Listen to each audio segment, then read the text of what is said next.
Hey everyone, in this video, I'm going to show you how to use Apple Pay for Doordash. And also, if you haven't signed up for Doordash just yet, you can use my link down below in order to get $5 off your first order.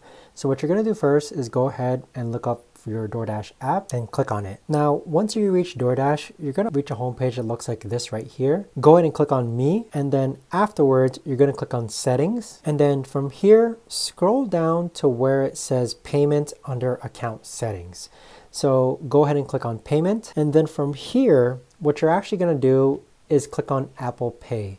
So once you click on Apple Pay, it should automatically already connect to your Apple Pay in order for you to use it for Doordash. So just make sure that you actually have Apple Pay already set up on your device in order to actually use Apple Pay for Doordash. So that's how you use Apple Pay for Doordash. If you guys have any comments, questions, or concerns, let me know in the comments down below. Or if you know a better way to do this, I would love to know as well. Thanks very much for watching, and I'll see you guys all in the next video.